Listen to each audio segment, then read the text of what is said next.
On ne parle que de ça, Pif Gadget est de retour. Et pour nous en parler, son rédacteur en chef est avec nous au Figaro, Olivier Chartrain. Bonjour. Bonjour. Merci d'être ici. On est ravis de vous recevoir pour parler de ceci, Pif Gadget, qui revient ce 25 juin, qui a changé de nom aussi, qui s'appelle Super Pif.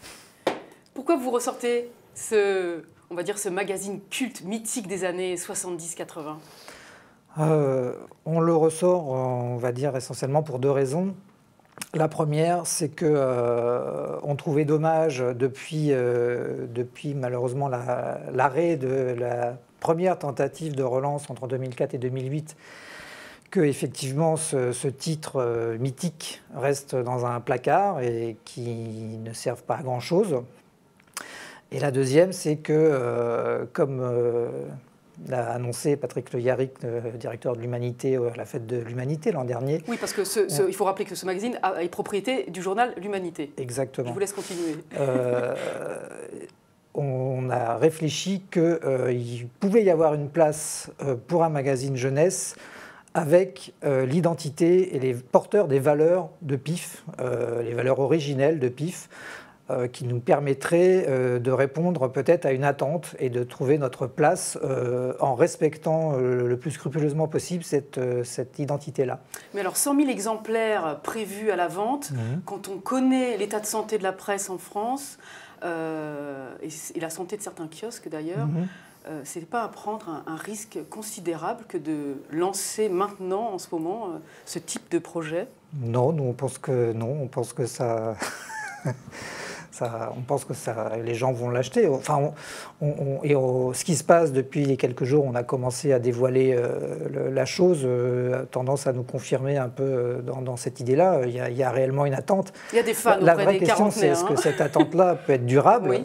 Et ça dépend aussi de la qualité de ce qu'on va proposer, évidemment. Oui, pour l'instant, il s'agit d'un hors-série pour cet été. Et si ça marche, du coup, peut-être plus tard... Qui vivra verra. En tout cas, on espère pouvoir en sortir un deuxième cette année. Ça, c'est pas, je dirais pas que c'est sûr, mais pourquoi, en tout cas, c'est vers Noël. Et après, on verra. Pourquoi vous avez décidé de changer le nom mythique Pif Gadget en Super Pif? Excellente question. Non, c'est très simple, parce que justement, Pif Gadget, c'est le titre historique et c'est le titre dont nous sommes propriétaires, effectivement.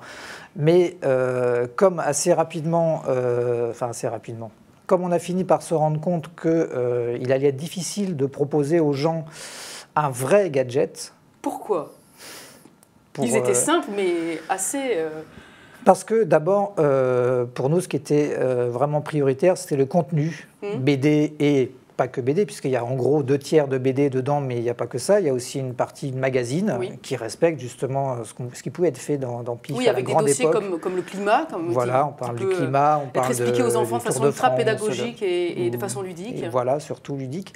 Et puis une grande partie de jeu, puisque c'est pour l'été. Donc on a vraiment voulu... Mais vous savez que vous allez faire des déçus, parce que les gens attendent qu'il y ait un gadget, et donc il n'y en aura pas, c'est ça? Non, mais ils ne vont pas être déçus, parce qu'il y a une petite surprise dedans.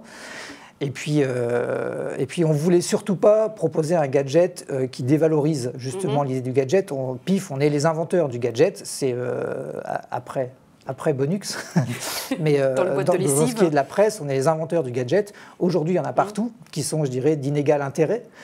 On voulait surtout éviter de faire ça. Et dans les conditions, vu le temps qui nous a été nécessaire pour réussir à fabriquer quelque chose qui, en termes de contenu éditorial, vaille le coup, on n'avait plus vraiment le temps pour sortir un gadget qui soit à la hauteur de ce que nous, on voudrait faire. Mais on va dire que c'est que partie remise. Voilà, donc c'est ce qui explique le titre. On ne voulait pas vendre un Pif Gadget sans gadget, ça aurait été ridicule. Qu'est-ce que contient du coup cette édition 2015 estivale qui contient effectivement beaucoup de choses? Sur 192 pages, vous avez mis quoi? Les séries BD cultes, évidemment. On retrouve Pif et Hercule le chat. On retrouve Rahan, Corto Maltese, Placide et Museau.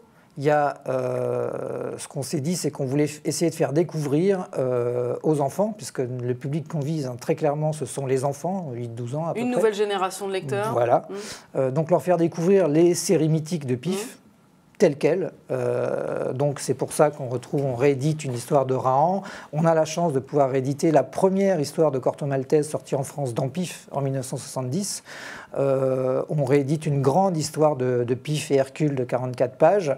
On ressort aussi Poirier, l'excellentissime Poirier, nous on adore, qui faisait Super Matou et Horace Cheval de l'Ouest. D'ailleurs, le Horace Cheval de l'Ouest, c'est une histoire inédite. On réédite Quick de Cambe, qui est décédé malheureusement il n'y a pas très longtemps. On réédite Les Minuscules de Mandrika, l'auteur du Concombre masqué et de quelques autres. Enfin voilà. Qu'est-ce qui a changé profondément? Quelle est la nouveauté, indépendamment du fait qu'il n'y a pas de gadget? Il y a quoi La nouveauté, elle repose d'abord en termes de BD. On a fait reprendre Pif et Hercule par un scénariste historique de Pif qui a été aussi d'ailleurs tout au long de cette histoire-là notre conseiller, notre guide presque, je dirais, qui est François Corteggiani. Donc il a refait un scénario de Pif qui a été dessiné par Richard Di Martino et on est assez fiers franchement du résultat. Et on a aussi confié à 2 dessinateurs le soin de recréer 2 histoires de Placide et Museau, en les rénovant un peu, voire en les décapant. Ce qui avait contenté quelques personnes sur les réseaux sociaux qui ne reconnaissaient pas. Oui, c'est compréhensible, mais en même temps, il faut qu'ils comprennent que si on veut s'adresser aux jeunes d'aujourd'hui, on ne peut pas juste ressortir des trucs du congélateur. Placide et Museau, moi j'adore, hein, mais le dessin était peut-être désuet. D'ailleurs, tout le monde dit de Nicolaou, mais Nicolaou lui-même n'a fait que reprendre des personnages créés par Arnal. Donc faire recréer Placide et Museau par un jeune dessinateur qui effectivement renouvelle vraiment les personnages, qui s'appelle Netsch.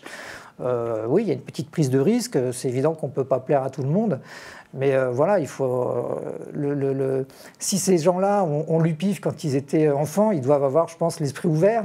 Donc normalement, ça devrait leur plaire vous-même, aussi. c'est votre génération. Bien sûr. Vous avez été heureux de fabriquer ce numéro? Ouais, ça a été intense. Vous l'avez regardé justement en le fabriquant avec les yeux que vous aviez quand vous étiez enfant ou pas?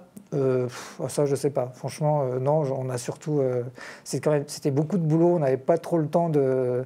J'ai eu quelques flashs en regardant Rahan comme ça. Je me dis, ça, je m'en rappelle, tout ça. Mais et mon complice Fred Gargot, c'est un peu pareil. Hein, ça a fait un peu le même effet, mais non, on n'a vraiment pas voulu trop jouer le regard nostalgique. Et notre préoccupation, c'était vraiment de transmettre l'esprit de Pif aux jeunes, quoi.